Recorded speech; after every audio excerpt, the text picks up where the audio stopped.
He has been missing for 3 days. A CEO's son asks a street girl for help. She knew the whole city. If this story interested you, subscribe to our channel and tell us what city you're watching from. Let's begin. Peter Vance was only 8 years old when life as he knew it was cut short. The only son of Edward Vance, a renowned CEO of a digital security tech firm based in Denver, Peter grew up surrounded by comfort, predictability, and a quiet sense that everything was under control. But nothing prepared him for the silence that took over the house on a Wednesday morning when his father didn't show up for breakfast, didn't answer texts, and didn't return calls. At first, the adults around him, security guards, secretaries, teachers, even his grandmother, suggested that Edward had left to handle urgent business. But when the second day dawned and no one still knew his whereabouts, the unease gave way to tension. On the third day, with the police now involved and the press trying to speculate discreetly, Peter felt for the first time that maybe they weren't all telling the truth. The investigators treated the disappearance as a possible sudden trip or a voluntary leave due to stress, a hypothesis supported by an automated email sent from Edward's corporate address the day after he vanished, mentioning the need to decompress. But Peter knew his father wouldn't disappear without notice, much less without saying something to him. And in silence, the boy decided to do what no one else seemed willing to do: search on his own. That same afternoon, he slipped away from his school escort and walked through the downtown streets to a spot where his father used to take him for a snack from a street vendor. It was a bustling, noisy, and on that day indifferent place. The world went on, even though his was stopping. It was there that he saw, between piles of cardboard, a pair of eyes that seemed to see beyond the appearance of a lost rich boy. Luna watched the city as if deciphering a code. At 7 years old, her disheveled hair, skin weathered by the streets, and watchful eyes hid more secrets than any adult there could imagine. She had run away months ago from a system that had failed her and had since learned to survive without a trace, navigating alleys, monitoring routes, and knowing people who exist only on the fringes of society. Peter approached her without knowing what to say, but Luna sensed the desperation in his gaze before any word was spoken. She recognized the boy's last name. Vance wasn't just another name. It was the name of the company that appeared on the news and on the badges of hurried employees passing through the 16th Street Mall. Curious and, for some reason she couldn't comprehend, willing to listen, she agreed to help him, not because she believed in the goodness of people, but because somewhere inside her, there was still something that bothered her about abandonment. "You're the Vance kid, aren't you? I saw your picture in the paper today," Luna said, chewing on a piece of bread someone had discarded. Peter, surprised by the recognition, just nodded. "My dad, he's gone," she finished bluntly. "And you think no one is really looking for him?" It wasn't a question, but a statement. "How do you know?" Peter asked, intrigued. "Because grown-ups lie," Luna replied with a wisdom that didn't fit her 7 years. "Especially the ones in suits." Peter swallowed hard. His eyes burned with unshed tears. "I can help you," Luna offered. "I know this city better than the bus drivers." "Why?" Peter asked, genuinely confused by the offer. Luna shrugged as if the answer were obvious. "Because I know what it's like to look for someone who's gone." That afternoon, Luna took Peter down a path few knew. Between narrow alleys and hidden passages behind busy shops, they reached the back of the Vance Technologies building. The imposing structure, with its mirrored glass walls, looked like an impenetrable fortress from the main avenue. But from the back, where delivery trucks and lower-level employees circulated, there were vulnerabilities that Luna knew well. "Did your father leave through here the night he disappeared?" Luna asked, pointing to a poorly lit emergency exit. Peter hesitated. "I don't know. I've never been on this side." "This door has a camera," Luna observed, pointing to an almost imperceptible device in the upper corner. "But it's off." "How do you know?" "The red light isn't blinking." "Can there's dust on the lens?" Luna narrowed her eyes. "Someone doesn't want people to see what happens here." Peter felt a chill. Had his father left through here? And if so, why? As they watched the area, an employee hurried out, tossing a trash bag into the nearby dumpster.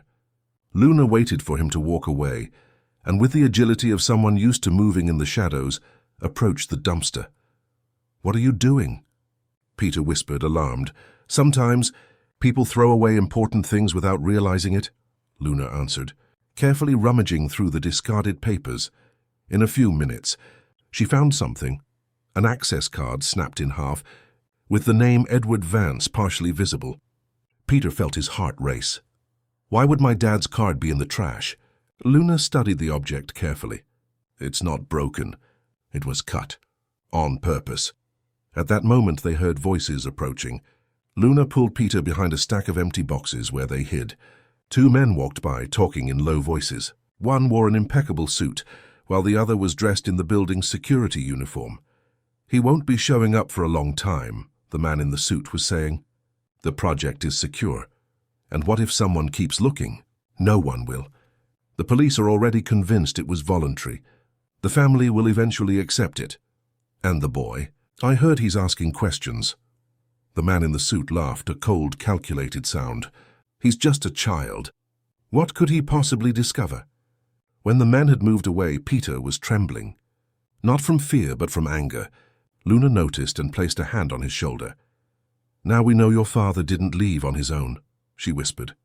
"And we know it has something to do with a project." "Project Iris," Peter murmured, suddenly remembering. "My dad mentioned it a few times on the phone. He always spoke quietly when he brought it up." Luna filed that information away. "We need to find out what this Project Iris is, and maybe that will lead us to your father." As they returned to the busier streets, Peter realized he couldn't just go home as if nothing had happened. His grandmother, Mrs. Celeste, would be worried about his disappearance from school. But now he had a mission and he needed Luna to accomplish it. "Where do you sleep?" he asked, suddenly aware that his new friend had nowhere to go. Luna pointed vaguely at the sky. "Around depends on the night." Peter took a deep breath. "I have a plan, but you'll have to trust me." As the sun set over Denver, Peter took Luna to his house, a mansion in the Cherry Creek Hills neighborhood overlooking the Rocky Mountain foothills. They entered through the back, avoiding the security guards at the main entrance. Peter knew the surveillance schedules and routines.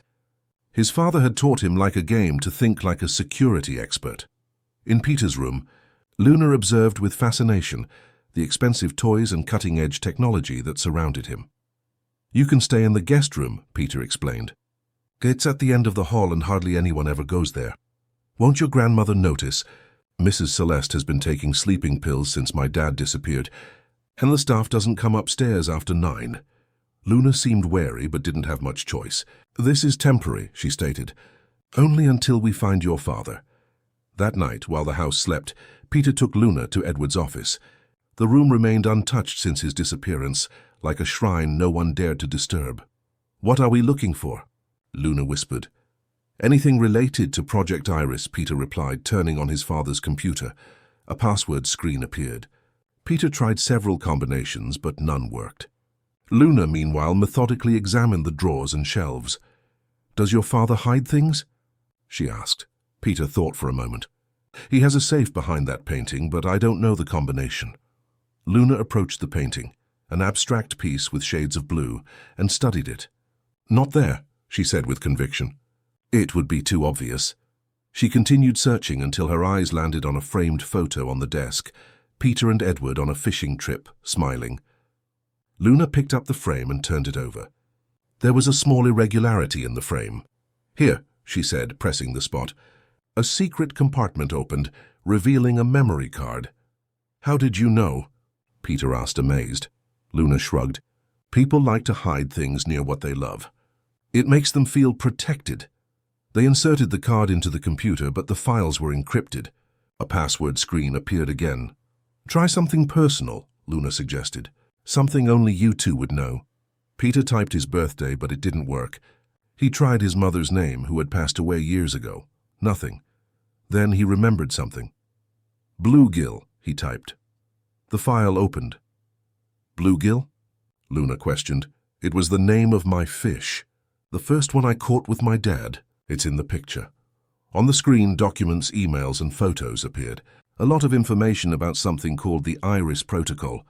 Apparently, an advanced surveillance system that Edward's company was developing. "This says the system can access any camera, anywhere at any time," Peter murmured, reading the documents, "and that it could be sold to..." A noise in the hallway interrupted them. Quickly, Peter turned off the monitor and pulled Luna behind the heavy curtain. The door opened, and the silhouette of Mrs. Celeste appeared. The old woman entered the office slowly, as if in a trance. She sat in Edward's chair and remained there, motionless, staring into space. After a few minutes that felt like an eternity, she sighed deeply and left, closing the door behind her. "Your grandmother is looking for him too," Luna whispered once they were sure she was gone. Peter nodded, a lump in his throat. "She does that every night." They returned to the computer and continued exploring the files. There were mentions of secret meetings, negotiations with powerful figures, and, more disturbingly, indications that Edward had discovered the system was being modified without his knowledge for purposes he did not approve of. "Your father was trying to stop something," Luna concluded. And someone didn't like that. In one of the last emails, dated the day before his disappearance, Edward had written to a contact identified only as RC, "I can't let them use my creation this way. I'm going to expose everything tomorrow. Stay safe." Peter felt his heart clench. His father was in danger because he was trying to do the right thing. The realization brought both pride and fear. "We need to find out who RC is," Luna said, copying the files to a flash drive they found in a drawer. "He might know where your father is." As they left the office, Peter noticed something strange. The light on his tablet left on the bed was blinking repeatedly. Upon checking, he saw a remote access notification. Someone was monitoring his devices. "We can't use anything electronic from here," he warned, immediately shutting down the tablet. "They're watching us." Luna didn't seem surprised. "That's how it works. The more you know, the more they try to shut you up." That night, lying in his bed while Luna slept in the room next door, Peter felt the weight of the truth on his shoulders. His father hadn't just disappeared. He was being silenced by something big, something dangerous. And now his future depended on two children that society would never take seriously. Looking out the window at the city stretching below his house, Peter made a silent promise. He would find his father no matter the cost. And Luna, the girl fate had placed in his path, would be his most unlikely and most valuable ally on this journey. What neither of them could imagine was that, as they made this discovery, other pieces of the puzzle were moving across the city. At the company headquarters, lights turned on in floors that should have been empty at that hour. And in a luxury hotel downtown, a man in a beige suit was on the phone. The children found something. "We need to act fast." The next morning, the real hunt would begin.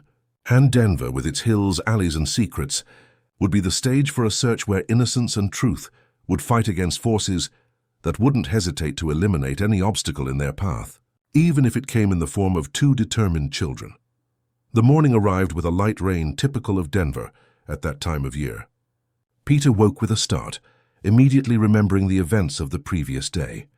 He rushed to the guest room and found Luna already awake, sitting on the windowsill, watching the city slowly awaken below.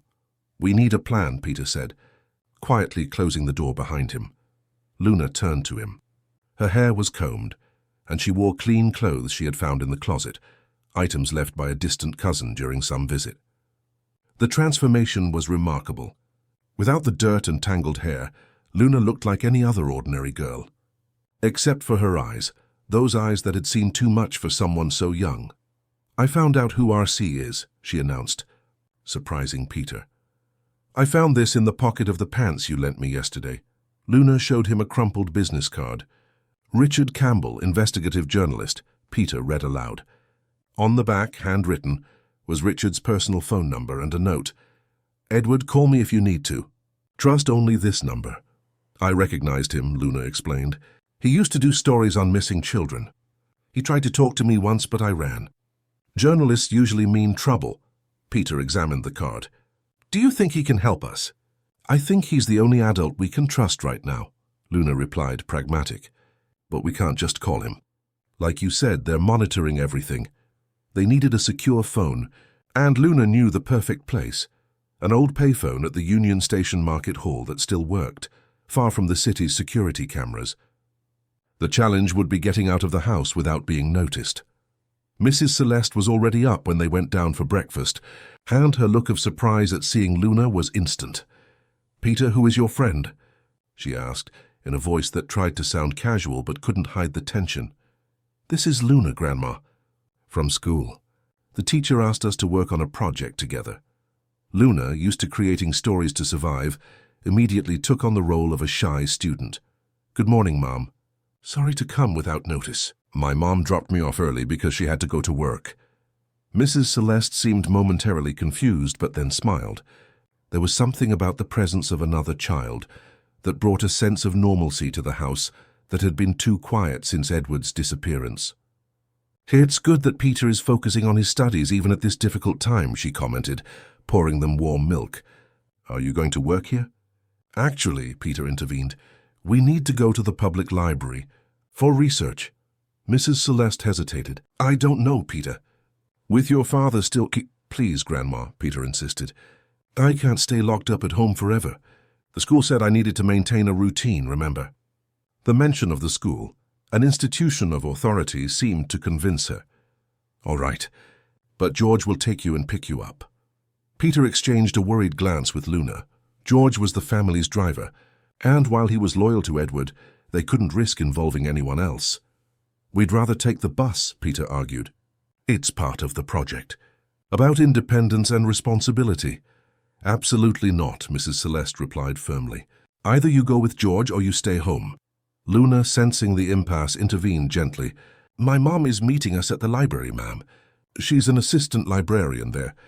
We can go with your driver and come back with her, if you prefer." The lie flowed so naturally that even Peter almost believed it. Mrs. Celeste, after a moment of consideration, agreed. In the car on the way to the library, Peter noticed that Luna was carefully observing every street, every corner, memorizing the route. George tried to strike up a conversation a few times, but the children responded with monosyllables until he gave up and turned on the radio. "This is good," Luna said suddenly as they passed near Civic Center Park. "My mom sent me a message. She's going to meet us here in front of the Capitol building." George seemed hesitant but pulled over. "Are you sure, miss?" "Mrs. Celeste asked me to drop you at the library." "Her mum works at several libraries," Peter improvised. "Today she's at the one in the state capitol." The driver eventually gave in, but not before making Peter promise to call as soon as they finished their work, so he could come pick them up. As soon as the car turned the corner, Luna pulled Peter in the opposite direction. "Quick! We have to catch the bus to Union Station." On the crowded bus, hidden among hurried adults, Luna explained her plan. They would call Richard Campbell from the payphone, arrange a meeting and show him what they had discovered. If the journalist was truly trustworthy, as his father believed, he could help them expose the truth about Project Iris and find Edward. Denver's Union Station Market Hall was buzzing with activity. Stalls selling cheeses, sweets, crafts, and artisanal goods attracted tourists and locals alike. The smell of homemade food filled the air, while vendors announced their products loudly. It was the perfect hiding place, noisy, busy, and full of anonymous faces. Luna led Peter through the stalls to a less frequented side corridor, where an old payphone remained, almost forgotten in the age of smartphones. "How do you know it still works?" Peter asked. "Because I use it sometimes," Luna replied, pulling some coins from her pocket. "I found these in your room." "Hope you don't mind." Peter didn't mind. In fact, he was increasingly impressed with Luna's resourcefulness. While he had grown up in a sheltered world, she had learned to navigate the streets and find solutions in places most people wouldn't even notice. Luna dialed the number from the card. After a few rings, a deep voice answered, "Richard Campbell." "It's about Edward Vance," Luna said, getting straight to the point. "We have information about Project Iris." There was a brief silence, and then, "Who's speaking?" "Friends," Luna replied cautiously. "Edward trusted you." "We need to meet." "How do I know this isn't a trap?" the journalist asked. "Because I have his son with me," Luna answered, passing the phone to Peter. "Mr. Campbell?" "This is Peter Vance. Please, we need help. My father is in danger." Richard's voice softened. "Peter, I tried to contact your family, but no one answered my calls." "Where are you?" "At Union Station." "Can we meet?" "It's too risky," Richard replied. "They've been following me since your father disappeared.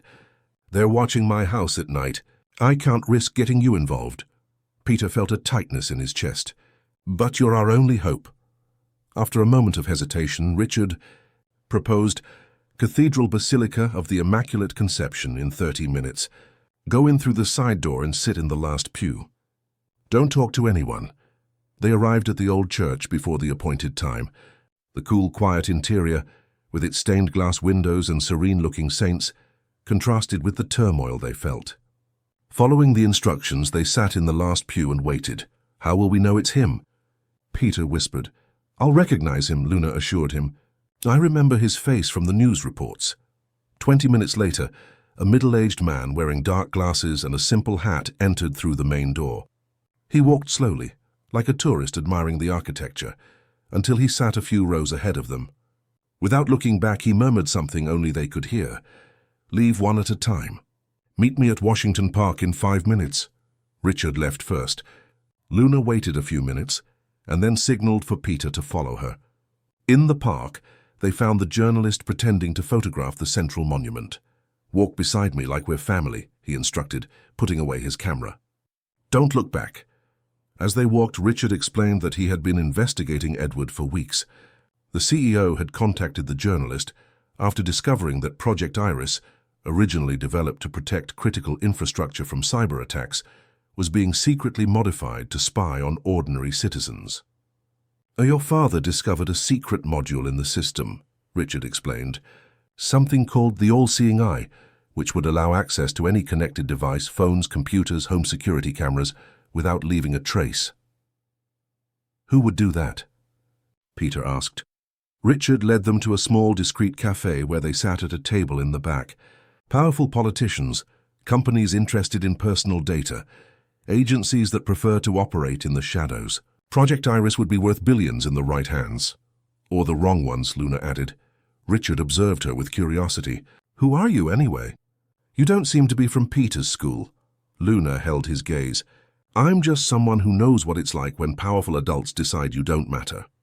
The journalist nodded, understanding. You mentioned you have information. What did you find? Peter told him about the files found in his father's office, the email to RC on the eve of his disappearance, and the conversation they overheard between the men at the back of the company building. Richard listened intently, taking quick notes in a pad.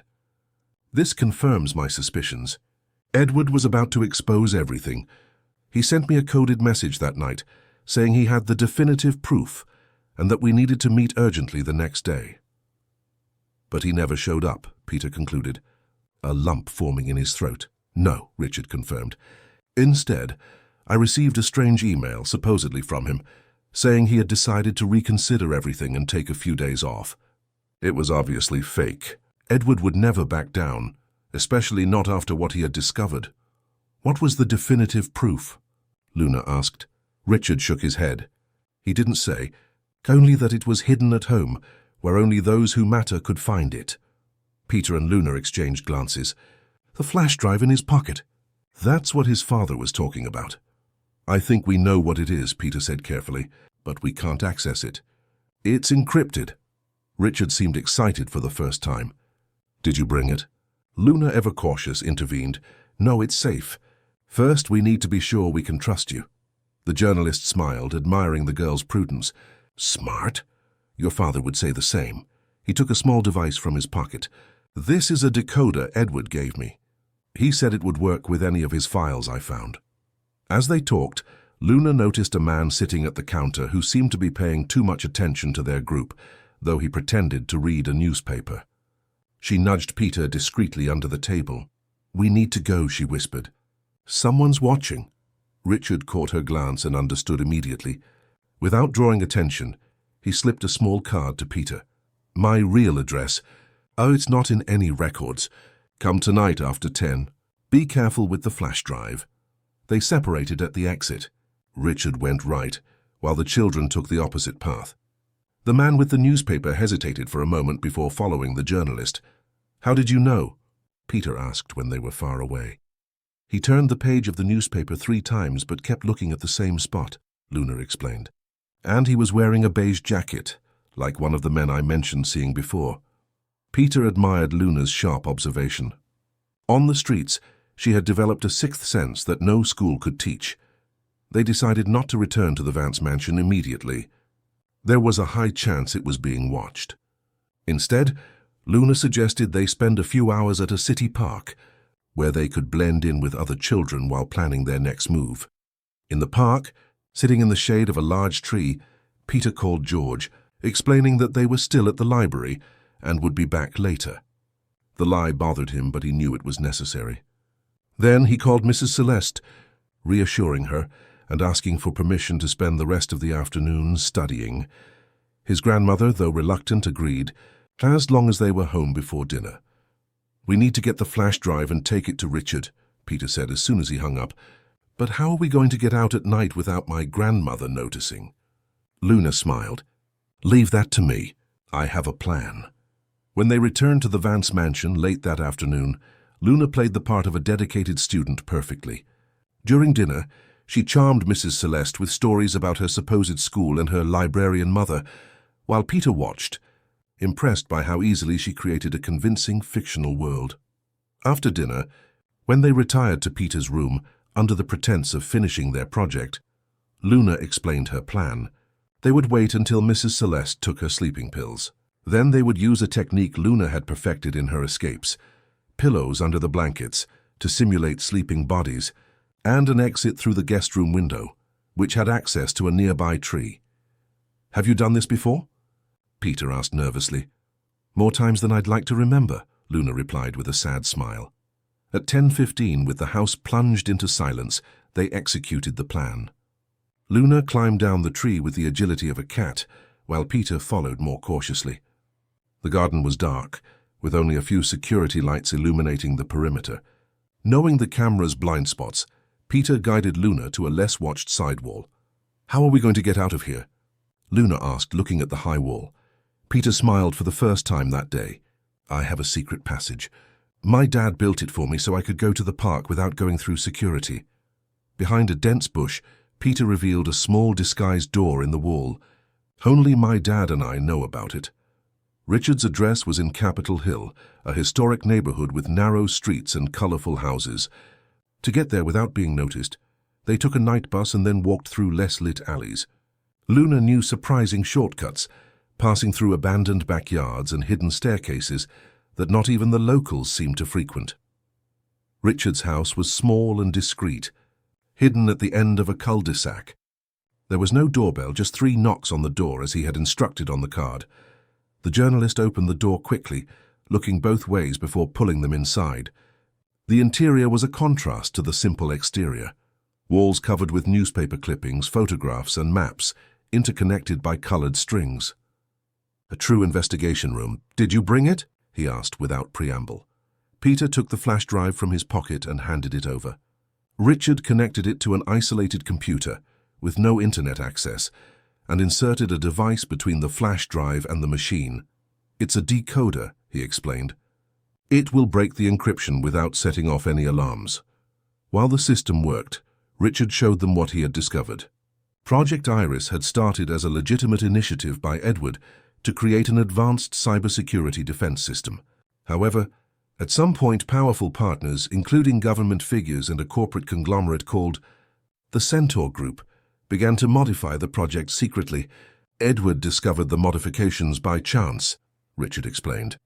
"He found code he didn't recognize in his own system.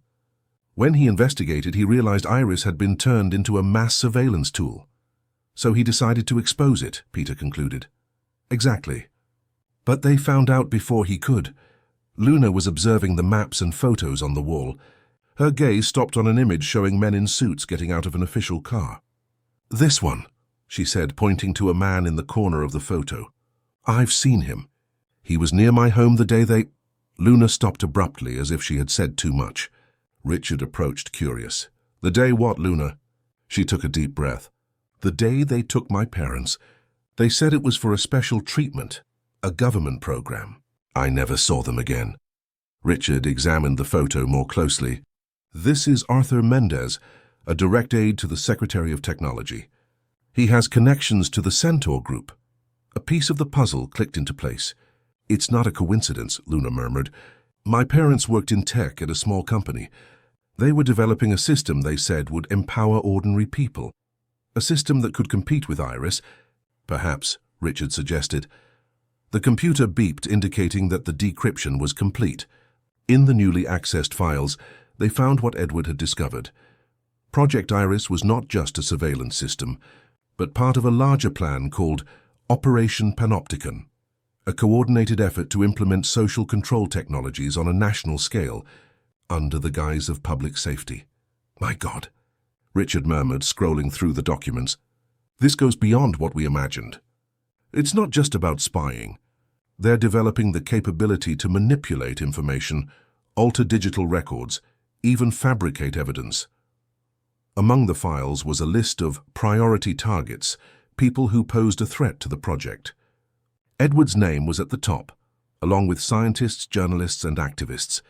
And to Luna's shock, her parents' last name was also on the list. They silenced everyone who could expose the plan, Richard concluded darkly, and now they're about to implement it nationwide. Amid the documents, Peter found something even more disturbing, a detailed plan for a containment exercise at a secret facility on the outskirts of Denver in the Red Rocks Preserve area. The location's code name, the Hive, was mentioned several times in communications between the Centaur Group and government officials. That's where they took your father, Luna said, her voice certain, and probably my parents too. Richard studied the map of the region. This area is supposedly a restricted environmental preserve, but there have been reports of strange activities there. Locals have mentioned night convoys and construction sounds. We have to go there, Peter decided, with a determination that surprised everyone, including himself. Richard shook his head. It's too dangerous. These people wouldn't hesitate to hurt children if they considered them a threat. So what do we do? Peter asked, frustrated. Wait while they keep my father prisoner. The journalist thought for a moment. We have proof now. We can expose everything. I have contacts in international media outlets that can't be easily silenced. How long would that take? Luna questioned. Days, maybe weeks, to organize everything properly. Luna and Peter exchanged glances. They both knew that every day meant more risk for Edward, and possibly for her parents. We don't have weeks, Luna said. We need to act now. It was then that they heard it, an almost imperceptible sound coming from the side window, the subtle click of a camera with a zoom lens. Richard reacted instantly, turning off the lights and pulling the children away from the windows. They've found us, he whispered. We need to get out of here now.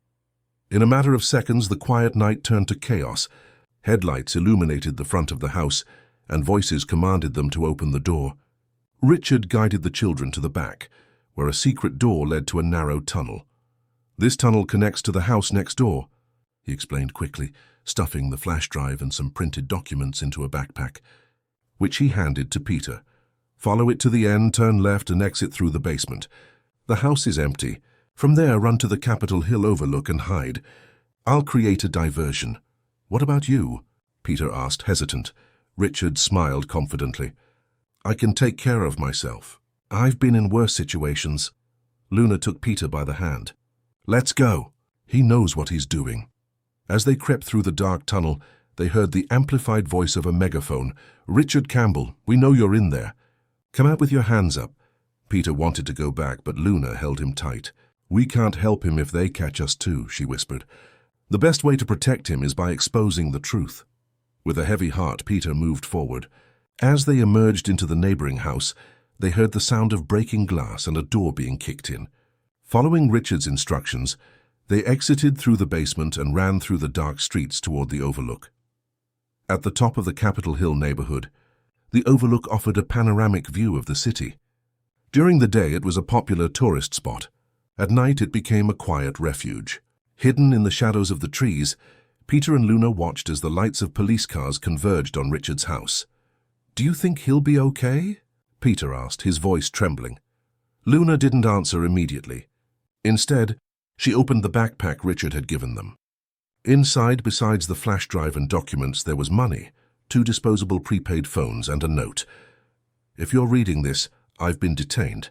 Don't try to contact me. Go to the address below and look for Mama Zola. Tell her you're Mountain Man Charlie's grandchildren. She'll understand. Trust only each other. R.C. to Peter felt tears in his eyes. He knew this could happen. He prepared for everything. Luna carefully put the note away. Richard is smart. He probably has a plan to protect himself. What now? Peter asked, feeling lost. Luna looked at the city below, its lights twinkling like earthly stars against the dark Denver sky.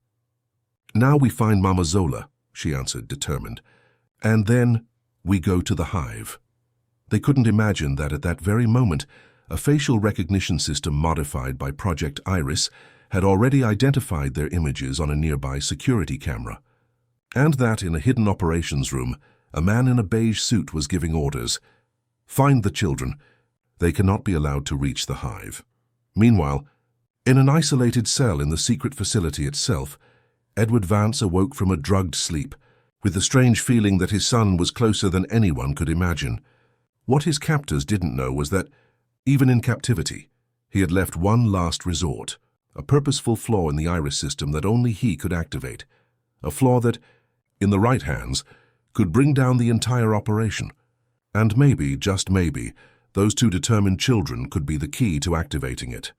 In the city that stretched below them, a new day was beginning to dawn. A day that could change everything. The dawn found Peter and Luna asleep under a park bench in Five Points, a historic neighborhood in eastern Denver. They had walked for hours during the night, avoiding main streets and security cameras, following a winding path to the address left by Richard. Luna woke first, alert to the slightest sound. The sun was barely up, but life was already stirring in the streets.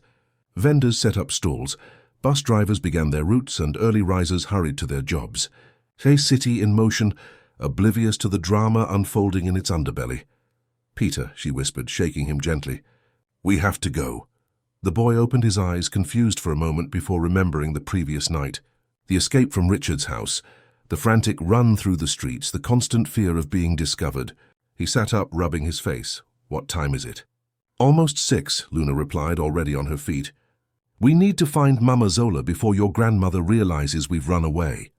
Peter checked one of the disposable phones Richard had left. There were no missed calls, which meant no one had tried that number yet. Still, he sent a text to Mrs. Celeste's cell phone, saying he had woken up early to study at the library with Luna. A lie that bought them a few hours, at most. The address led them to an old house on a quiet street. The faded yellow walls showed the wear of time, but the well-tended garden, full of herbs and colorful flowers, indicated the place was lovingly inhabited. A discreet sign read, "Mama Zola, Healer and Teas." Luna knocked on the door, 3 soft taps as Richard had instructed in the note. After a moment they heard slow footsteps approaching. The door opened to reveal an elderly black woman with gray hair and deeply wise eyes. She wore an apron over a simple dress and several necklaces with various symbols around her neck. "Good morning," she said, studying the two with a penetrating gaze. "How can I help you, children?" Luna stepped forward. "We are Mountain Man Charlie's grandchildren. Our grandfather said you could help us." The woman's eyes widened slightly, and she glanced up and down the street before opening the door wider. "Come in quickly." The inside of the house was a world of its own. Dried herbs hung from the ceiling. Shelves displayed glass jars with mysterious contents, and the air carried the scent of incense and medicinal plants. In the center of the main room, a round table covered with an embroidered cloth suggested the place where Mama Zola received her clients. "Richard sent you," she stated, not as a question, but as a fact. "How long has he been gone?" Peter and Luna exchanged surprised glances. "How did you know?" Peter asked. Mama Zola sighed, gesturing for them to sit. "Richard only sends people to me when he's in danger. And the password you used. Mountain Man Charlie was a journalist we helped escape during the protest in the 60s. It's the code we use when the situation is dire." The woman disappeared into the kitchen for a moment, returning with hot tea and warm cornbread muffins. "Eat, you need your strength. Then tell me everything." As they ate, and only then did they realize how hungry they were, they recounted the events of the past few days. Edward's disappearance, the discoveries about Project Iris, the connection to Luna's past, and finally, Richard's capture and the existence of the secret facility called the Hive. Mama Zola listened without interrupting, her attentive eyes catching every detail. When they finished, she remained silent for a few moments as if digesting all the information. "What you've discovered is more dangerous than you can imagine," she said finally. "This isn't." The first time something like this has happened. In the 70s, when I was young, there were also attempts to control people using technology. The methods were cruder, but the intent was the same: surveillance, control, silencing. Were you an activist? Luna asked, fascinated. Mama Zola smiled. I was a healer who helped those who needed to disappear. My house was a way station. Many who fought against the system passed through here before moving on to safe places. She stood up, walked to an old wooden chest in the corner of the room, and pulled out a yellowed map. The hive is nothing new to me. Back then it was called Project B. Same place, different methods. Peter examined the map carefully. It was a detailed representation of the Red Rocks Preserve area, with handwritten markings indicating access points, watchtowers, and what appeared to be an underground structure. How do you have this? He asked, impressed. I helped rescue people from there, Mama Zola answered simply. And it seems I'll be doing it again. Luna studied the map, memorizing details. The facility looks huge. It is. It was built during the Cold War as a secret detention center, officially decommissioned in the 80s, but never truly abandoned. The government always found new uses for it. Mama Zola traced a winding path on the map with her finger. This is a secondary entrance, rarely guarded. It passes through a natural cave that the original builders incorporated into the structure. It leads directly to the lower levels, where they likely keep the most valuable prisoners. Like Edward, Peter murmured. And possibly my parents, Luna added, a glimmer of hope in her eyes. The woman watched them with concern. I understand your urgency, but you need to understand this is not a child's game. These people will not hesitate to do anything to protect their secrets. We have no choice, Peter replied with surprising firmness. My father is in there, and if we don't do something, they'll implement Project Iris across the entire country. Mama Zola nodded, recognizing the boy's determination. Did Richard leave anything else with you? Luna took the flash drive and documents from the backpack. The woman examined the material quickly and then went to a room in the back of the house. When she returned, she was carrying an old laptop that looked like it had been modified in several ways. This computer is not connected to any network, she explained. It's impossible to track. Inserting the flash drive, they navigated through the files Edward had gathered. Among them, they found something they hadn't noticed before, a program called the Countermeasure, with an attached note. In case I am captured, the note written by Edward read, this program can temporarily disable the central core of Iris. I created an intentional security flaw, known only to me. When activated, the system will enter an emergency mode for exactly 43 minutes, enough time for someone to access the main servers and expose the entire operation. The program can only be activated from within the central facility, using a terminal connected to the internal network. Your father left a back door in the system, Mama Zola observed, impressed. He knew he might be captured and prepared a way out. But how are we going to get into the hive to activate the program? Peter questioned. The woman smiled mysteriously. I have some old friends who can help. Leave it to me. By noon, Mama Zola had mobilized a small network of contacts.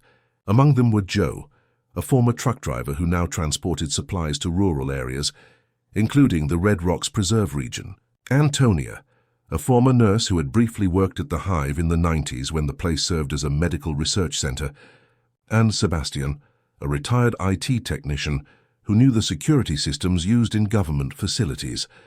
Gathered in Mama Zola's kitchen, they devised a plan. Joe would take them near the hive in his delivery truck.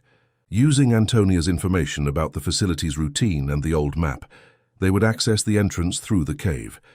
The countermeasure program, loaded onto a special device prepared by Sebastian, would be inserted into any terminal inside the facility. Once the system goes into a temporary collapse, Sebastian explained, adjusting his thick glasses, you'll have to find the server room and insert this second device. It will automatically upload all the information to secure servers abroad. And what about the people detained inside? Luna asked, thinking of her parents. When the system goes down, all electronic locks will be disengaged, Sebastian replied. The cell doors will open automatically. It will be chaos, and that's the point. In the confusion, no one will pay attention to two children. And how will we get out? Peter questioned. Mama Zola pointed to a spot on the map. There's an emergency exit here that leads directly to the road. Joe will be waiting with the truck at this point. The plan was risky, dependent on perfect timing and a bit of luck. But it was the only chance they had. We need to let my grandmother know, Peter said suddenly. If we're gone for too long, she'll call the police, and that could complicate everything. Luna agreed. We can say we're going to spend the day at my mom's house working on the project, and that we'll be back at night. Peter sent the message from the disposable phone, feeling guilty about the lie. But he knew it was necessary. Mrs. Celeste's reply came quickly. All right, dear. I've had some news about your father. The police found evidence that he's at a rest home in the mountains. I'm going to check it out now. Kisses, I'll be back tomorrow. Peter showed the message to Luna, alarmed. It's a trap. They're taking my grandmother somewhere. Mama Zola examined the message. Or they're getting her out of the way, so she won't interfere with what they're going to do to you. Either way, this only confirms we need to act today. The next few hours were spent on preparations. Sebastian adjusted the devices, ensuring they would work even under adverse conditions. Antonia drew detailed maps of the facility's interior based on her memory. Joe prepared his truck, hiding a compartment under vegetable crates where the children could conceal themselves. Mama Zola, for her part, gave each of them small protective amulets. You may not believe in these things, she said, but where you're going, you'll need all the help you can get, whether from science or faith. At 3 in the afternoon, they were ready. Joe's truck parked discreetly behind the house, and the children positioned themselves in the hidden compartment, covered by empty boxes and tarps. Remember, Mama Zola instructed one last time, you have exactly 43 minutes after activating the countermeasure. No more, no less. When the system comes back online, all the doors will lock automatically. If you're not out by then. She didn't finish the sentence. It wasn't necessary. What if something goes wrong? Peter asked, trying to control the tremor in his voice. The woman smiled serenely. Trust your instincts, trust each other. And remember, sometimes the best technology is ancient wisdom. The truck departed, winding through the city streets toward the exit to the Red Rocks Preserve. The journey would take about an hour, enough time for Luna and Peter to review the plan one last time. In the cramped space under the boxes, lit only by the faint light filtering through the cracks, Luna noticed Peter was trembling slightly. Are you scared? She asked, no judgment in her voice. Yes, he admitted. But I'm not giving up. Luna smiled. Me too. Fear is good, it keeps us alert. How did you learn to be like this? Peter questioned. So, brave? Luna was silent for a moment. I didn't have a choice. When you live on the streets, you learn fast. You either adapt or... She didn't finish, but Peter understood. In the last 48 hours, his worldview had completely changed. He had grown up believing that society was orderly, that institutions protected people, that justice existed. Now he saw the world through Luna's eyes, a place where the powerful manipulated the truth, and where children like her fell through the cracks of the system, becoming invisible. When this is over, Peter said hesitantly, could you... maybe stay with us? I'm sure my dad would help find your parents, and in the meantime... Luna studied him with her sharp eyes. Don't think about the future yet. Let's survive this first. The truck slowed down, turning off the main road onto a secondary trail. Through the cracks they saw the landscape change.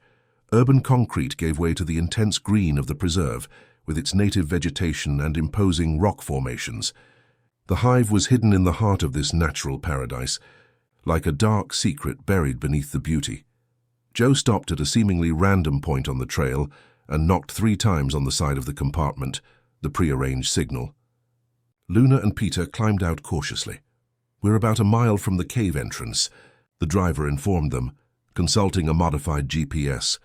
Follow this trail to the creek, then turn right until you reach the rock formations. The cave is hidden behind the one that looks like a face in profile. Peter nodded his thanks, committing the route to memory. I'll be waiting at the extraction point starting at 6, Joe continued. I have clearance to deliver supplies at the facility's gate at 5, so my presence in the area won't raise suspicion. Luna checked the devices in the backpack one last time before zipping it up. Ready? Peter nodded, and together they entered the woods, quickly disappearing among the trees. Joe watched them until he could no longer see them. then murmured a brief prayer before returning to the truck. He had faced many dangers in his youth as an activist, but he never imagined he would one day put children on the front line.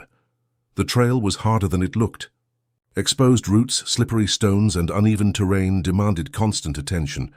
Luna led the way, moving naturally through the wild environment, while Peter followed, admiring her skill. "Have you been in places like this before?" he asked after nearly slipping on a wet rock. "A few times," Luna replied. "When the city got too dangerous, I'd seek refuge in green spaces, parks, preserves, places where people rarely go." Following Joe's directions, they found the creek and then the rock formations. The one resembling a face in profile was unmistakable: a prominent nose, a strong chin like an ancient warrior watching over the valley. Behind it, partially hidden by ferns and moss, was the entrance to the cave, a narrow gap that looked natural to any casual observer, but which Luna and Peter knew was one of the secret entrances to the hive. "Antonia said we should always turn right in the tunnels," Peter remembered, turning on the flashlight they had brought. The inside of the cave was damp and cold. Stalactites hung from the ceiling like stone teeth, and the uneven floor required constant attention. As they advanced, the sound of dripping water created an almost hypnotic atmosphere. Always turning right as instructed, they soon noticed that the tunnels gradually became less natural. Tool marks on the walls, a more regular floor, and eventually, traces of abandoned electrical installations indicated the transition to man-made structures. After about 20 minutes of navigating the underground labyrinth, they reached an old, partially rusted metal door.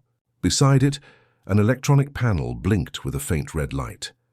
Sebastian said the code would be the opening date of the original facility, Peter whispered. Luna consulted the notes. 1970. Peter typed the numbers into the panel. After a moment of agonizing hesitation, the light turned green and the door emitted a soft click, unlocking. "Ready?" he asked, his hand on the handle. Luna nodded, her eyes reflecting determination. "Let's find your father. And who knows, maybe my parents too." Peter opened the door slowly, revealing a dimly lit corridor that stretched ahead. They entered cautiously, leaving the natural world behind and stepping into the heart of the hive, the place where the truth was imprisoned, along with those who dared to defend it. The door closed automatically behind them, sealing their way back. Now there was only one possible direction: forward, into the unknown, and hopefully to change the fate not only of their loved ones, but perhaps of the entire country. At the end of the corridor, a security camera swiveled silently in their direction. In a distant control room, an operator frowned at the monitor. "Movement in Sector 17B, probably just another animal that got in through the old tunnels." His supervisor nodded distractedly. "Send someone to check just in case." Little did they know that the two small figures that briefly appeared on the screen represented the greatest threat the hive had ever faced, and that the next 43 minutes could change everything. Meanwhile, Edward Vance, in his cell on the lowest level of the facility, felt a strange premonition, an inexplicable connection as only a father can feel. He looked at the small digital clock on the opposite wall, watching the numbers change inexorably. Time, always relentless, now seemed to be running against something important. Or perhaps for the first time in days in his favor, the interior of the hive was a labyrinth of identical corridors, lit by fluorescent lights that flickered occasionally. The grey concrete walls, stained with damp, seemed to swallow any sound. Luna and Peter moved cautiously, following the memorized instructions from Antonia's map. "We need to find a computer terminal connected to the internal network," Peter whispered. Luna nodded, her eyes ever watchful for every movement, every sound. Antonia said there would be monitoring rooms in each sector. They should have active terminals. Keeping close to the walls, they avoided the security cameras that Antonia had marked on the map. The facility seemed to operate with a skeleton crew. They encountered few guards, and those they saw seemed more bored than vigilant, as if the idea of an intrusion was too absurd to consider. After a few minutes of careful exploration, Luna pointed to a half-open door. In there, it was a small, temporarily empty monitoring room. On the desk, an active terminal displayed performance graphs and diagrams that made no sense to them. Peter quickly inserted the device prepared by Sebastian into the USB port. A command screen appeared automatically. The countermeasure began to execute its programmed sequence, searching for the security flaw that Edward had intentionally created in the system. "How long will this take?" Luna whispered, positioned at the door to watch the corridor. "Sebastian said about 2 minutes," Peter replied, his eyes fixed on the progress bar. Those were the longest 2 minutes of their lives. Every distant noise, every flicker of the lights made them freeze. Finally, a green message appeared on the screen. "Access granted. Countermeasure protocol activated. Time remaining 43 go." A digital timer began to run. "It worked!" Peter exclaimed in an excited whisper. "Now we have to find the server room." At that moment, the main lights flickered and were replaced by reddish emergency lighting. A discreet alarm began to sound at regular intervals. "Unscheduled maintenance alert," an automated voice announced over the loudspeakers. "All personnel proceed to your designated posts." Repeating, "Unscheduled maintenance alert." "That's the countermeasure working," Peter explained, removing the device. "It's disguising the flaw as a maintenance procedure to avoid immediate suspicion." They left the monitoring room, now moving with greater urgency. The clock in their minds was counting down. 41 minutes remaining. Following their mental map, they headed for the lower levels where both the server room and the confinement areas were supposed to be. At every corner they double-checked before moving on. At every door they listened carefully before proceeding. In the corridor leading to the stairs to the lower level, they heard voices approaching. Quickly they hid in a maintenance closet, leaving the door ajar to watch. 2 men in security uniforms passed by, talking. "Strange, this maintenance alert. Nothing was scheduled for today," one of them commented. "Must be another test of that new system." "They're always messing with something," the second replied. "Anyway, the boss wants reinforced security on the special cells. Looks like they're expecting an important inspection tomorrow." "What for?" "Nobody knows this place exists. That's exactly why. Someone important wants to verify that the secrecy is still guaranteed." The voices faded down the next corridor. Luna and Peter exchanged meaningful glances. The mention of special cells confirmed their suspicions. Edward and possibly Luna's parents were being held there. They descended the stairs to the lower level. The atmosphere changed subtly. The air grew colder and the silence deeper. This level seemed older, as if it were part of the original facility, only partially modernized. Following the main corridor, they came to a fork. According to Antonia's map, the confinement areas were to the left and the server room to the right. "We have to split up," Luna said decisively. "You go to the server room and insert the second device. I'll look for your father and my parents." Peter hesitated. The idea of separating scared him. "It's too dangerous." "We don't have time," Luna argued. "It's 38 minutes now. If we go together, we might not get everything done." She was right, and Peter knew it. "All right. I'll meet you at the cells in 15 minutes. Luna nodded, taking one of the disposable phones from the backpack and handing it to Peter. "Vibrate mode. 1 buzz if you're in trouble, 2 if everything's okay." They separated, each going their own way with a racing heart. Peter to the right toward the servers. Luna to the left in search of the prisoners. Peter found the server room exactly where Antonia had indicated. The door, normally locked with biometric access, was temporarily unlocked due to the flaw induced by the countermeasure. Inside, rows of equipment blinked with various lights, humming in a technological chorus. Following Sebastian's instructions, he located the main server and inserted the second device. It immediately began to work, copying gigabytes of information to secure servers abroad.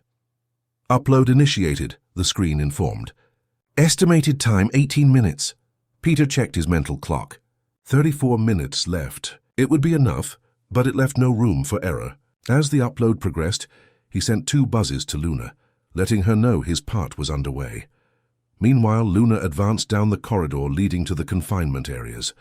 Unlike the rest of the facility, this section had more robust doors with small observation windows. The red emergency lights created an almost surreal atmosphere. Most of the doors were open, an effect of the countermeasure disabling the electronic locks. The cells, however, were empty. Luna checked each one, her heart sinking with each new disappointment. At the end of the corridor, she found a different door, thicker with an additional security system, mechanical, not just electronic. The observation window showed a man sitting in a simple chair, apparently reading something. Even from a distance and in the poor lighting, Luna recognized his features. It was Edward Vance, without a doubt. She tried to open the door, but the mechanical system resisted. The countermeasure had disabled the electronic locks, but it couldn't affect physical ones. Luna needed a key. At that moment, her phone vibrated twice. Peter had succeeded. Now she needed to find a way to free Edward. Looking around, she noticed a small control room nearby. Inside, a monitoring panel showed several cells, including Edward's. On a hook on the wall hung a set of labeled keys. Luna slipped in and took the key marked C7, the cell where Edward was. As she turned to leave, she froze. A man blocked the doorway, watching her with a cold smile. He wore an impeccable beige suit, and his eyes conveyed a disturbing calm. "So you're the little intruder," he said. "Luna, isn't it? We were wondering when you'd show up." Luna took a step back, instinctively looking for an escape route. "Don't worry," the man continued. "I'm not here to hurt you. In fact, I'm impressed. Few adults would have the courage or intelligence to make it this far." "Who are you?" Luna asked, trying to buy time. "My name is Arthur Mendez. I am, let's say, a supervisor for Project Iris." He took a step forward. "And you, my dear, have just become very valuable to us." Luna felt fear rising, but she held her ground. This was the man she had seen before, the day her parents disappeared. The same man from the photos Richard had shown them. "Where are my parents?" she asked directly. Arthur seemed genuinely surprised. "Your parents?" "Ah, yes, the Olivers. Brilliant scientists. They're with us, of course. Their work has been invaluable." "You forced them," Luna accused. "Forced is a strong word. Let's say we redirected them." "Just as we did with Edward Vance." Arthur consulted his watch. "Speaking of which, I'm curious. How did you manage to penetrate our system?" "The defenses of Iris are impenetrable." Luna didn't answer. Every second of conversation was one less second on the clock. "It doesn't matter," Arthur continued. "We'll find out eventually. The important thing now is that you're here, which means young Peter Vance must be nearby as well." Two problems solved at once. He took another step toward her. Luna backed away until she felt the wall behind her. There was no escape. At that moment, the phone in her pocket vibrated once. Peter was in trouble. Meanwhile, in the server room, Peter was facing his own crisis. The upload was progressing, but more slowly than expected. And worse, he was no longer alone. Two technicians had entered to check on the maintenance alert. They found Peter hiding behind one of the servers and, after the initial surprise, surrounded him. "How did you get in here, kid?" one of them asked, incredulous. Peter didn't answer. His mind was working frantically, looking for a way out. The upload showed 67% complete. About 6 minutes still to go. On the main clock, approximately 26 minutes remained before the Iris system would fully recover. "Call security," the first technician instructed the second. "We have a breach." As the second technician left, Peter saw his chance.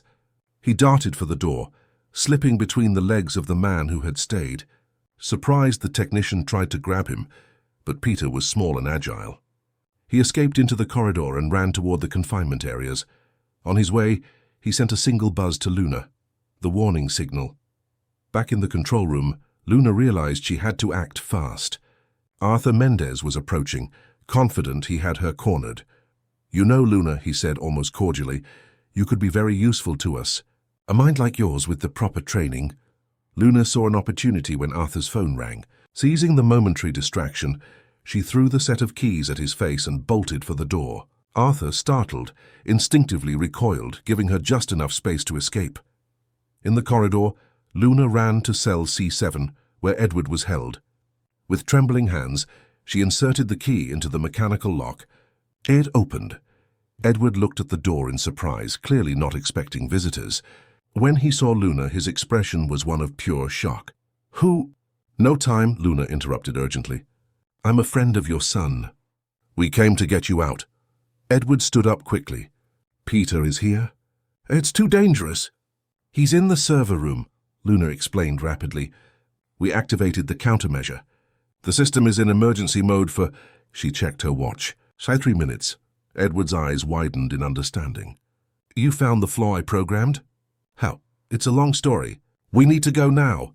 They left the cell only to see Arthur Mendez at the end of the corridor with 2 security guards. "Edward, my friend," Arthur called out with false cordiality. "Where are you going in such a hurry? Our meeting with the investors isn't until tomorrow." Edward positioned himself protectively in front of Luna. "It's over, Arthur. The countermeasure is active. Right now all of your operations are being exposed." Arthur smiled, but his eyes remained cold. "A minor setback. We'll regain control in, how long, 22 minutes? And then everything will go back to normal. Except you and your little friend will no longer be in a position to interfere." He gestured for the guards to advance. Edward and Luna backed away, looking for an alternative route. Just then Peter appeared, running from a perpendicular corridor. "Dad!" he shouted, seeing Edward for the first time in days. "Peter!" Edward yelled back, a mix of joy and fear in his voice. The guards, momentarily distracted, looked at the boy. Luna seized the opportunity and pulled Edward in Peter's direction. Together, the 3 of them ran down the side corridor. "The upload is almost complete," Peter reported as they ran. "But the technicians found me. We have to get out of here." Edward nodded. "I know an emergency exit near the medical wing. This way." He guided them through a series of corridors as alarms began to blare throughout the facility.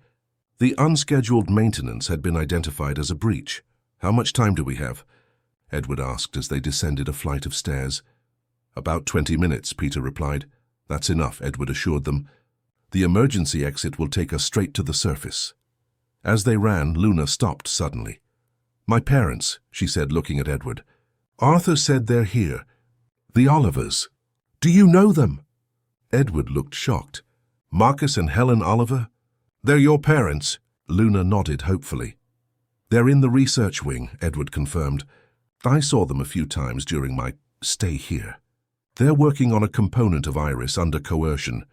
We have to save them," Luna insisted. Edward glanced at his watch, calculating. "The research wing is on the way to the emergency exit. We can try, but we have to be fast." With a new objective, they picked up the pace. The facility was now on full alert. Lights flashed, doors automatically sealed in some sections, and evacuation announcements echoed through the loudspeakers. "The countermeasure is causing system instability," Edward explained as they navigated the chaos. "They're trying to regain manual control, but it's only making things worse." They reached the research wing, a section with labs and small offices.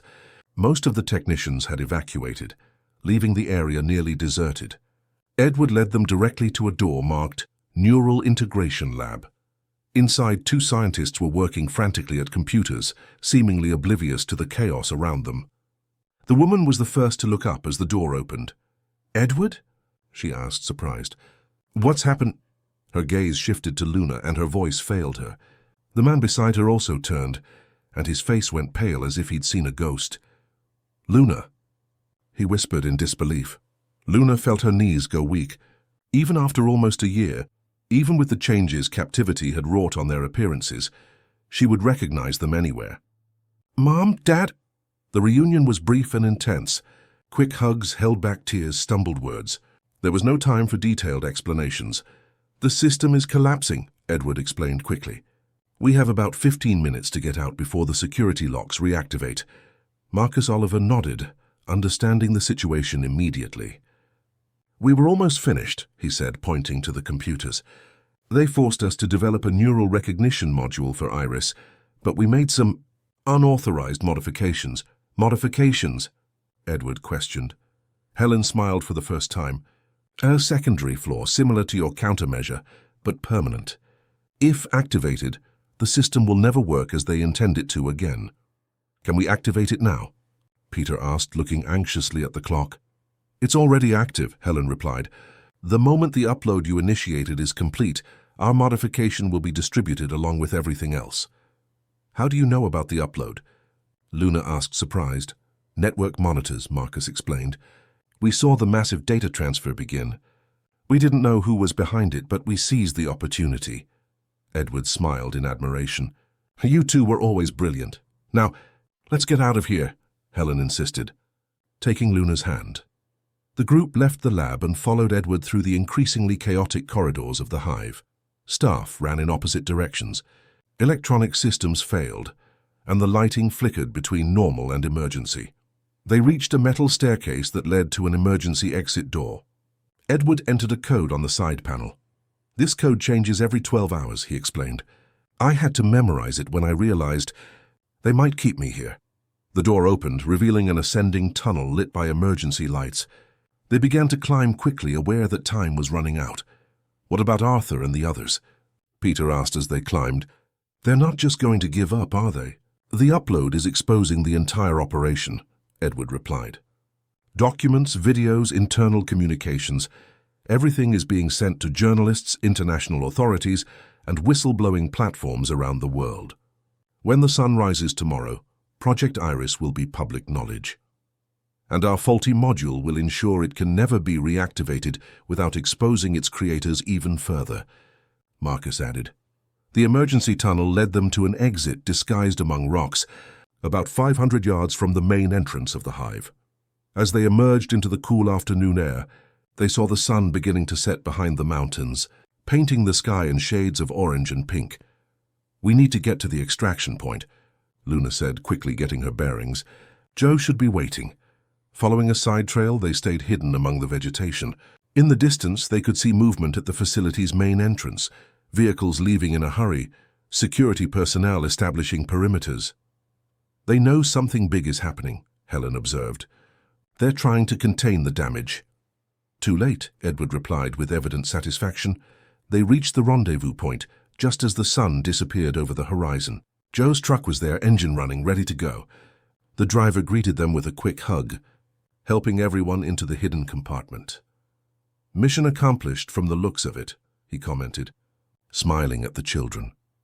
"More than that," Luna replied, holding her parents' hands for the first time in almost a year.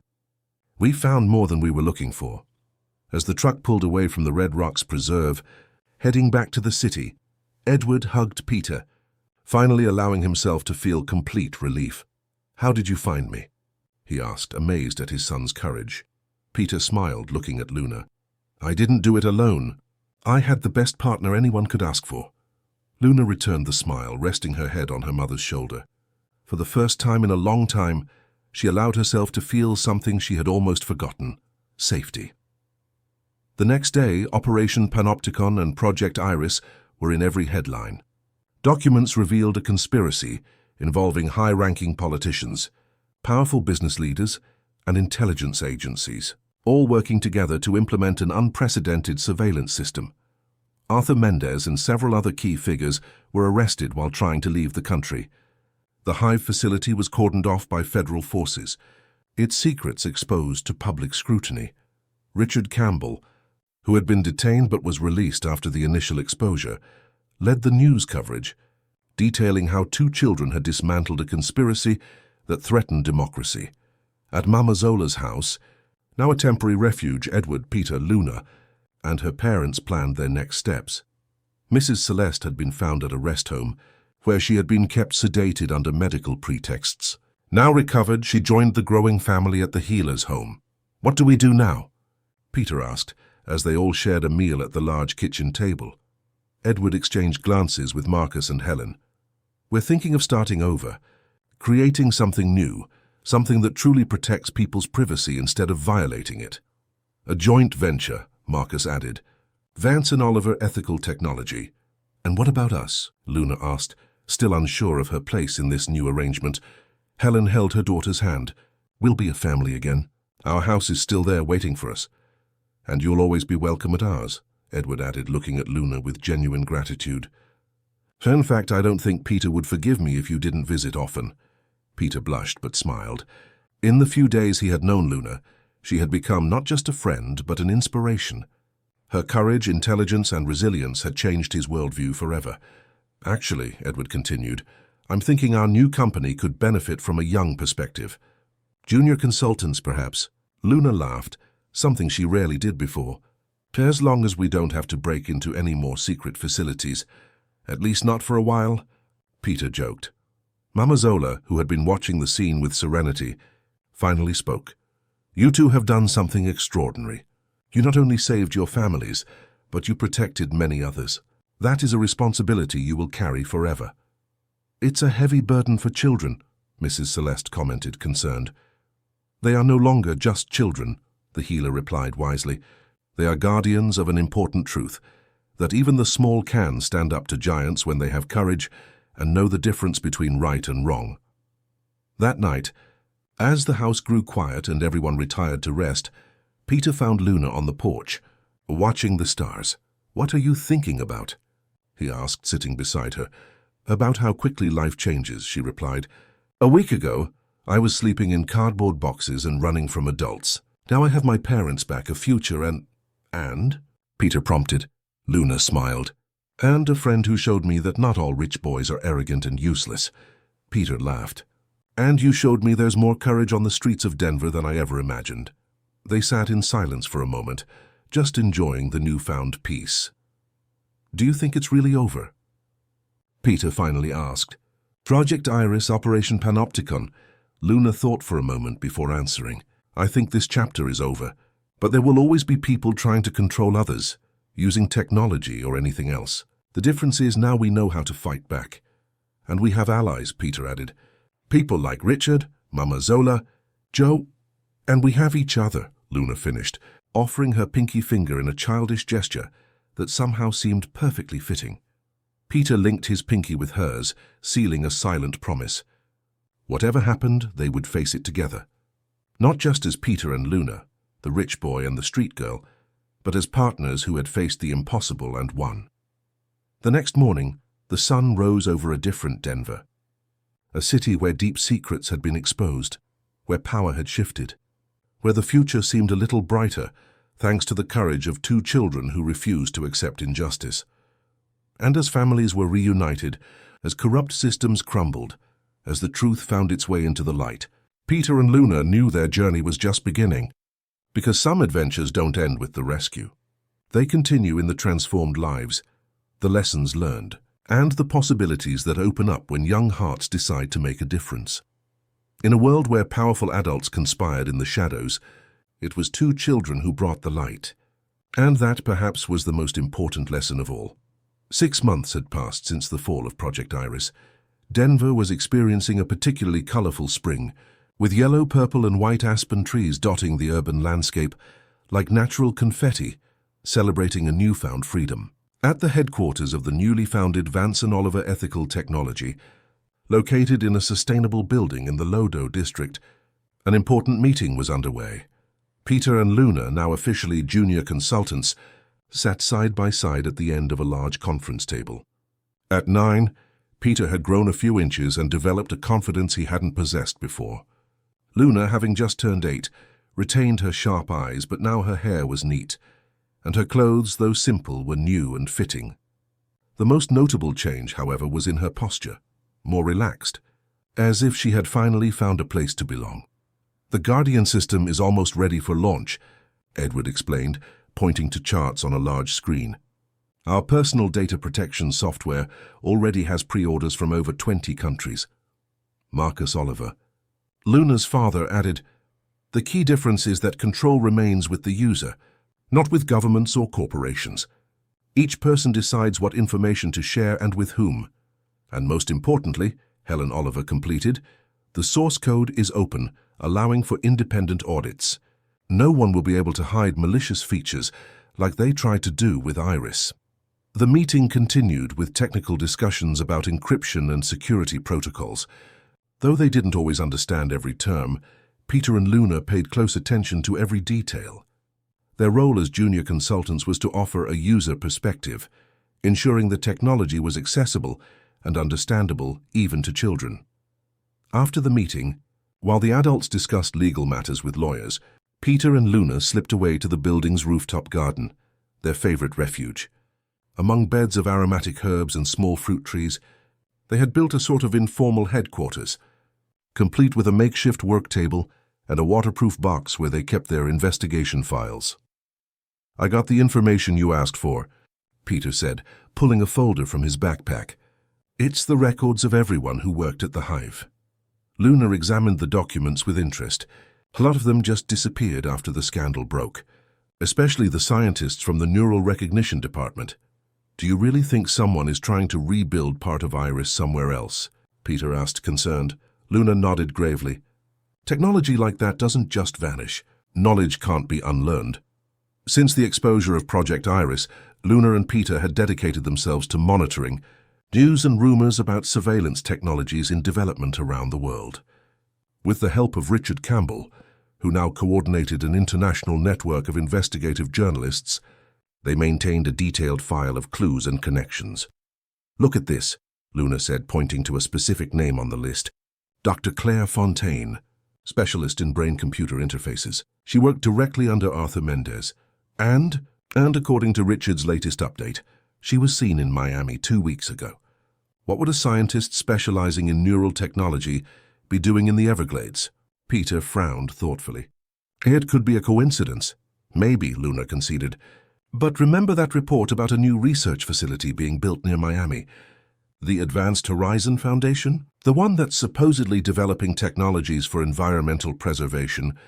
Luna smiled with that familiar glint in her eyes, the same one she had when they were about to discover something important at the Hive. "Let's show this to our parents and Richard. I think we need to investigate further." Meanwhile, in the main office, Edward received a troubling call. It was Mama Zola, the healer who had helped them months ago and now served as a sort of spiritual advisor to the company. "The old spirits are restless." "Edward," the woman said, her voice conveying genuine concern, "I've been having dreams, visions. Something is forming in the shadows." Edward had learned not to dismiss Mama Zola's premonitions. During the Iris crisis, she had predicted events with uncanny accuracy.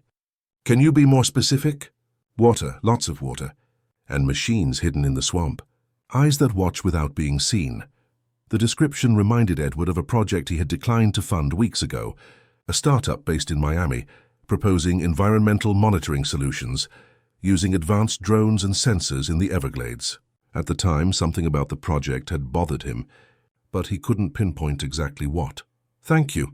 Mama Zola, I'll look into it."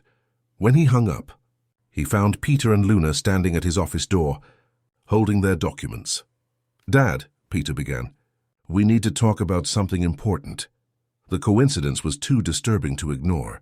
In a quick video conference, Edward, the Olivers, Richard Campbell, and Mama Zola listened to the children's findings. Richard confirmed that several former employees of Project Iris had found new jobs at the mysterious Advanced Horizon Foundation. They're discreetly recruiting experts in neural processing, advanced facial recognition, and behavioral analysis, the journalist reported. The same profile as the Iris professionals, but now under the guise of environmental tech. "The Everglades would be the perfect place to hide such an operation," Marcus observed. "Vast area, little oversight, limited access, and endless possibilities for natural surveillance," Helen completed. "Think of all the species in the swamp that could be implanted with micro-monitoring technology." "Birds, insects, bionics," Edward murmured, understanding. "They wouldn't need artificial cameras and devices anymore. They could use nature itself as a surveillance platform." Luna, who had remained silent, finally spoke. "It's Project Medusa. It was mentioned in the Hive's files as a future development. We never found complete details, but the basic concept was this: biomimetic surveillance." Everyone turned to her, surprised she had kept this information. Luna blushed slightly. "I was waiting for more proof before mentioning it. I didn't want to seem paranoid." Peter smiled at her, understanding. Even after months of living in safety, Luna still carried habits from her life on the streets, hoarding information, being distrustful, preparing for the worst. "What do we do now?" Helen asked, worried. Edward thought for a moment. "We can't just make accusations without concrete proof. The Foundation has powerful connections, including international support. We need to check it out on site," Richard decided. "I'm planning a series of reports on sustainable development in the Everglades. It would be the perfect cover to investigate more closely." "You're not going alone," Edward stated. "We'll organize an official expedition from Vance and Oliver. We can propose a technological partnership as a pretext to visit the facility." "What about us?" Peter asked, gesturing to include Luna. "We want to help too." The adults exchanged worried looks. After the Hive incident, they had promised never to put the children in danger again. "You will stay in Denver with Mrs. Celeste," Edward said firmly. "You've risked your lives once. There won't be a second time." Luna accepted the decision with a resigned nod, but Peter saw the glint in her eyes. She was already forming an alternative plan. 2 weeks later, an official delegation from Vance and Oliver Ethical Technology landed at Miami International Airport.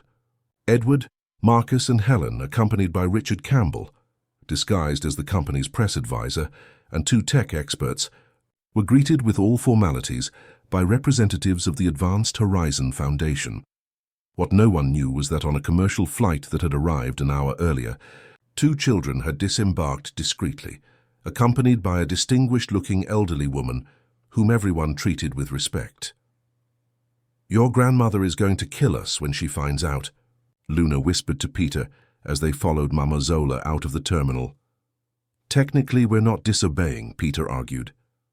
"My dad said we would stay in Denver with Mrs. Celeste. He didn't specify that Mrs. Celeste couldn't travel with us to Miami." Indeed, it had been surprisingly easy to convince Mrs. Celeste to join the plan. Peter's grandmother, since the hive incident, had transformed. The experience of being manipulated and sedated against her will had awakened an indignation in her that turned into activism. Now she was a fierce advocate for digital privacy and participated in senior groups that educated themselves on online security. "You two are a terrible influence on me," Peter joked as they got into a cab. Mrs. Celeste smiled, adjusting her sunglasses. "Or perhaps you've inherited more of your father's adventurous spirit than he'd like to admit." They stayed at a modest inn, far from the luxury hotels where the official delegation would be. Their plan was not to interfere directly with the adults' investigation, but to establish an independent and complementary observation post. "We need eyes on the streets," Luna explained, "to watch the movement of Foundation personnel, listen to the locals, pick up information that wouldn't show up on an official visit." And that's exactly what they did for the next 2 days. While Edward and the others attended formal meetings and guided tours of the Foundation's official facilities, Peter and Luna, always under the discreet supervision of Mrs. Celeste, explored the surroundings. They talked to boatmen who transported supplies, to employees of restaurants frequented by Foundation staff, to street vendors who knew all the city's movements. Luna, with her natural ability to connect with people on the fringes of society, soon established a network of informants. "There's a secondary facility," she revealed to Peter on the evening of the second day, after talking to a young food delivery driver. "It doesn't appear on any official documents. It's about 25 miles from the city, accessible only by boat or helicopter." "How do we know it's connected to the Foundation?" "Because the same helicopters that take personnel to the main headquarters make nightly trips there. Always after 10 p.m. when they think no one is watching." Mrs. Celeste, who was listening intently, added, "The cab driver who brought me from the market mentioned it too. The locals call it the Ghost Lab. No one officially knows what happens there, but fishermen report strange behavior in the animals near that area." "What kind of strange behavior?" Peter asked. "Unnatural movement patterns, birds flying in formations that are too perfect, schools of fish changing directions simultaneously, as if controlled." Luna and Peter exchanged alarmed glances. It seemed increasingly likely that their suspicions about Project Medusa were correct. That same night, Richard contacted them secretly. The journalist didn't seem surprised to find out they were in Miami.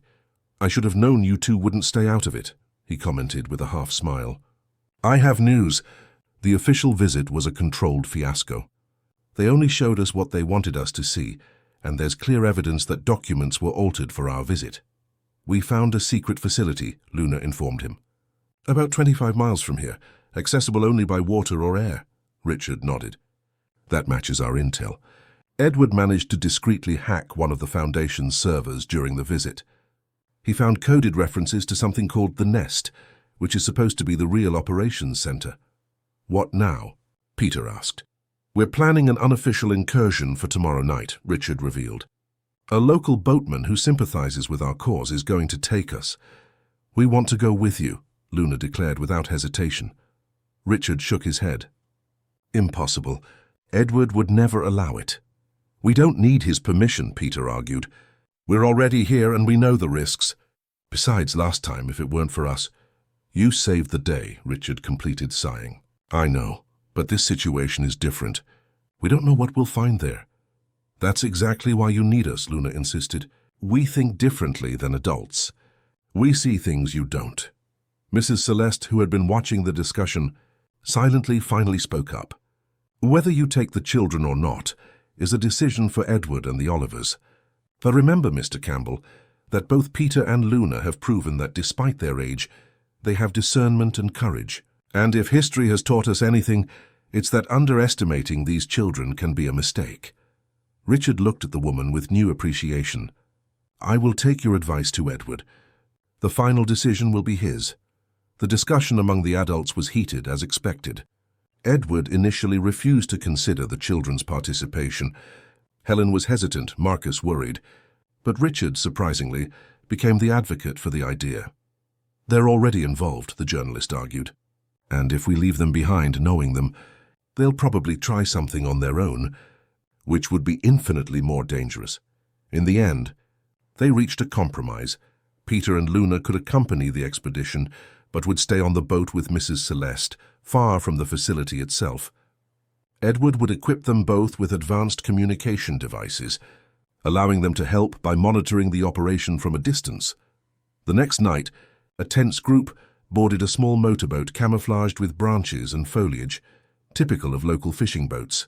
Besides Edward, Marcus, Helen, Richard, Peter, Luna, and Mrs. Celeste, there were 2 digital security experts recruited by Richard, former hackers who now worked to protect the systems of democratic governments. The boatman, a man named Ray who knew every bend of the river, like the lines on his own hand, guided them silently through secondary waterways, avoiding the main routes that might be monitored. We're almost there, he whispered after nearly an hour of navigation. After that bend, we'll be about 300 yards from the facility. Any closer and we might trigger sensors. Ray anchored the boat in a small cove protected by dense vegetation. From there, with night vision binoculars, they could see a futuristic structure that seemed to sprout organically from the swamp. Bluish lights pulsed along its contours, and several satellite dishes pointed toward the starry Florida sky. See those drones? One of the security experts pointed out. They're camouflaged to look like nocturnal birds. State-of-the-art tech. Edward distributed the equipment. Discrete communicators, miniaturized cameras, and a special device developed by Vance and Oliver that created an interference bubble for nearby surveillance systems. Remember the plan, he instructed. We go in, collect evidence of what they're really doing there, and get out. No heroics. He looked specifically at Peter and Luna as he said the last part.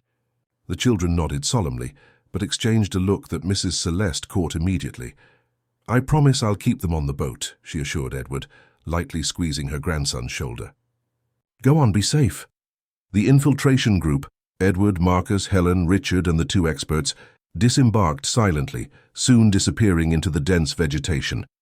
On the boat, Peter and Luna tracked their positions on a tablet that received signals from the communicators.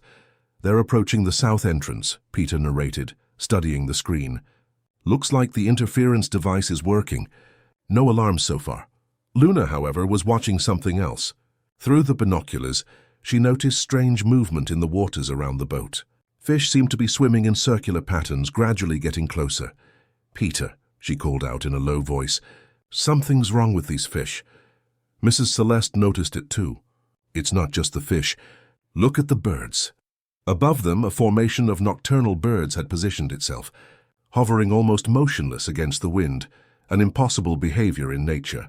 It's Project Medusa, Luna whispered, remembering the fragments of information she had found in the hive's files. They did it. They're using animals as bionic surveillance platforms. On the tablet, they saw that the infiltration group had managed to enter the facility. Their cameras transmitted images of advanced labs where technicians worked on tiny devices under microscopes. We have to warn them, Peter said, reaching for the communicator. They're being watched. But before he could send the message, the boat was suddenly bathed in an intense light from above. A larger drone, this one without any camouflage, had positioned itself over them. A mechanical voice announced, "Unauthorized vessel. Remain stationary. Security teams are on their way." Mrs. Celeste reacted with impressive presence of mind. "Children, grab the equipment. Ray, do you have a plan B?" The boatman nodded, already steering the vessel toward a nearly invisible waterway between the dense vegetation. "I know an alternate route. We can try to reach our friends by land, or at least distract the security teams to buy them some time. On the tablet, they saw that the group inside the facility was continuing their mission, apparently still undetected. The images they were transmitting were increasingly incriminating. Labs where small animals, insects, birds, even baby alligators, were being implanted with micro-devices that seemed to fuse with the creatures' nervous systems. "They're creating a living surveillance network," Luna murmured, horrified and fascinated at the same time. Those animals become remotely controlled extensions. As Ray skillfully maneuvered through the narrow waterways, Mrs. Celeste maintained contact with the infiltration group via the communicator. "We've been compromised," she informed Edward. "Security detected us, but we're creating a diversion. You have about 10 minutes before they realize there are more intruders. Get out of there now." Edward's voice sounded alarmed. "Go back to the city!" "Negative," Mrs. Celeste replied with a firmness that surprised even herself. "We already have an alternative plan. Focus on getting all the proof you can." Ray guided the boat to a small natural dock, partially hidden by hanging vegetation. "From here, we're about 500 yards from the facility by land. There's a trail used by local staff that isn't on any official map." Peter looked at Luna. Both thinking the same thing, Mrs. Celeste noticed immediately. "Don't even think about it," she warned. "We promised your father." "We promised to stay on the boat," Peter completed. "And we did. But now the boat is no longer safe, and our parents need help." Luna was already putting a small backpack on. "We won't go into the facility. We'll just position ourselves closer to warn them if more security arrives." Mrs. Celeste sighed deeply. "I knew this would happen. That's why I came prepared." To the children's surprise, the elegant woman pulled a small case from her bag, from which she took out 3 devices that looked like futuristic compasses. "A gift from Sebastian," she explained, handing one to each child. "Biometric signal jammers. Theoretically, they should confuse any system that tries to identify our movement patterns or thermal signatures." Ray, who was watching the water with a worried expression, interrupted. "We need to move now. The sentinel fish are approaching again." Together, the 4 of them disembarked and followed the narrow trail, guided by Ray. The Everglades at night was a world of its own. Strange sounds echoed from all sides, and the dense vegetation seemed to move with a life of its own under the faint moonlight filtered through the canopy. They advanced cautiously for about 10 minutes, until they reached a small rise that offered a partial view of the facility. From there, they could see security teams moving toward the river, apparently still searching for the boat. On the tablet, the images transmitted by the infiltration group showed that they had reached the core of the operation, a circular room dominated by a crystalline structure that pulsed with bluish light. Technicians monitored 3-dimensional screens that seemed to display living maps of the region, with thousands of luminous points moving as a single organism. "It's the Medusa control core," Luna whispered. "Each point must be an implanted animal." Through the communicator, they heard Helen's voice. "We're copying the data. It's worse than we imagined. It's not just surveillance. They can actively control the animal's behavior. It's a remote biological weapon." Suddenly, alarms blared inside the facility. The images on the tablet became chaotic as the group tried to complete the download and find an escape route.